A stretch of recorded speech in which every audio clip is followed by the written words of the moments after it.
So far I was talking about learning English, okay?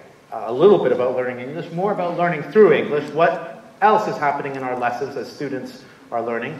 But there's a third area that has opened up recently that I think is very exciting, and that's learning about English.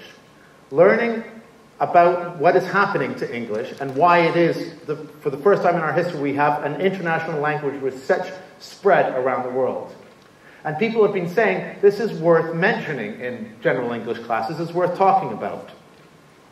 And I think there's a lot of material that can be used and exploited to talk about English as a subject matter, as our subject matter itself. How is English changing? How is technology affecting English? I'm going to show you some other examples.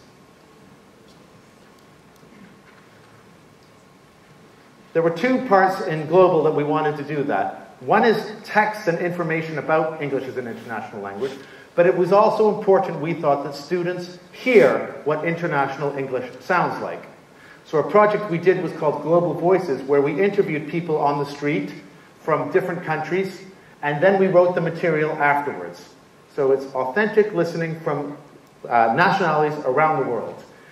We made a little video of one of these, which I'm going to show you, which was quite popular on the internet. You may have seen it. It's a lovely little video, and it's based on one of the listenings that the Global Voices are.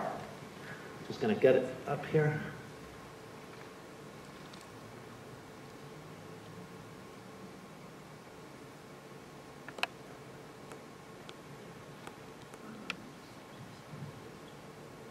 Actually, I'm learning English because it will be helpful for my career.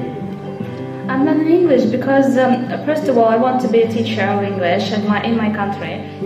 I would like to work for some companies who work in Canada and USA, and they need really good English skills, and I have to speak English very well and work for them.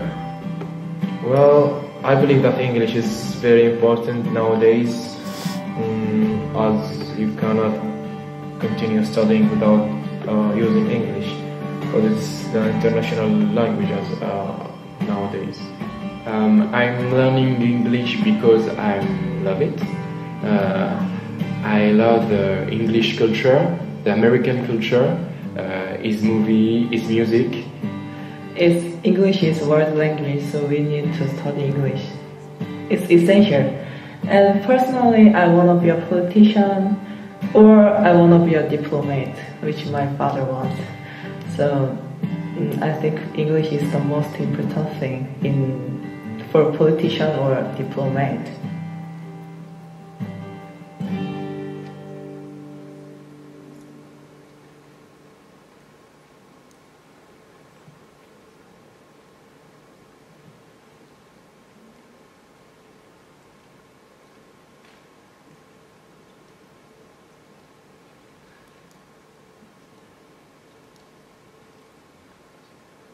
So that was Global Voices. And what we've done in the course is that every other unit there is an extra listening lesson which is based on material like that. So listening to, and the students will be able to see where the voices come from. There are photos of the real people who were speaking, and the material was written after we had recorded the audio. Usually it's done the other way around. So that was the Global Voices thing, because one of the things is being more and more recognized is that students have to start getting used to the idea that they will be hearing English not just spoken by someone like me or someone with a British accent that they say is clear and easy for them to understand. They're going to be hearing English spoken by lots of different accents, so they've got to start getting used to that. So that's the Global Voices as examples of what they look like. And I think that this is something that will be spreading. I think that we can expect to hear far more of this in listening materials. I think this is an area of change that we'll be undergoing in the materials that we're using and the things that we're using in class. So the other area, though, was the idea of global English, reading texts.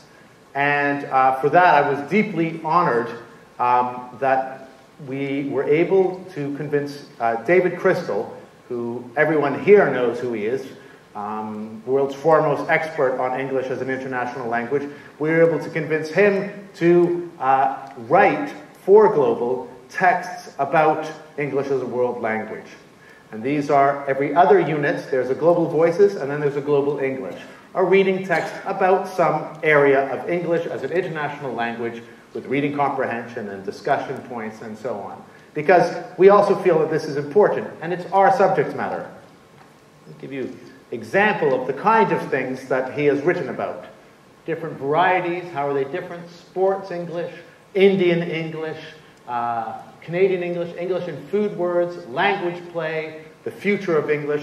These different areas, I think, there's a world of material there. I think it's useful for students to know. And above all, I think they're very well written because David Crystal is a very good writer. Not only that, I wanted to share with you another thing. We interviewed him, and he did a video for us explaining about the importance of students knowing different international varieties, or knowing about them. I just want to show you that as well.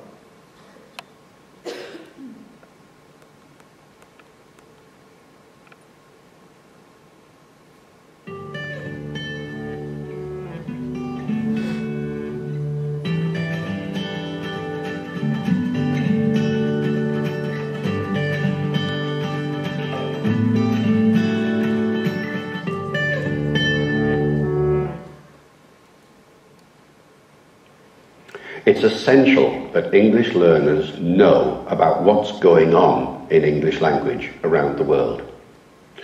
For the simple reason that English is not a single variety. It's a conglomeration of different varieties, dialects if you like. There is British English, there is American English, there is Australian English, and so on. Now, these different varieties of English are different in the sense that there is different vocabulary, different grammar, different pronunciation, different strategies of discourse. And one of the biggest problems affecting any language learner, and indeed any language teacher, is which variety do you teach? And what happens when you teach one variety and the student comes up to you and says, "But please, teacher, I've heard this yesterday from a native speaker of English. You told me that we don't say this." And it turns out to be an American usage or an Australian usage or something like that. The more the student can become aware that these variations exist, the better. They will learn one variety of English as their primary mode of communication, of course, but to know that there are these alternative ways of expression is absolutely essential. Otherwise, credibility disappears from the classroom situation. Now, the thing that's happened over the last 10 or 20 years is that a once clear scenario of British English versus American English has been complicated by the arrival of other forms of regional English from around the world. Australian English, for example, New Zealand English, South African English, and so on and so forth. And as a result, the teaching situation has become more complex. There are more variants out there now, which the student really ought to be advised about. Now, you can't teach everything. But the very least you can do is warn the student that these variations exist, explain why they're there, and in other words, give the student a general sense of what's happening to English as a global language. Right. So, I'm coming to the end of my presentation. I have some little things I want to say right at the very end, but I want to recap a little bit what I was talking about. I was suggesting that a general English course could have 3 goals. The first goal is that they learn English. Okay? Now, there are many different ways we can learn. They can learn English, but I also wanted us to think about what are they learning through English. What else are they learning through English? And for Global, we wanted to have the opportunity of learning lots of other things through English. And finally, a new area that is developing is learning about English. And I think all 3 of those together can make for very teachable course.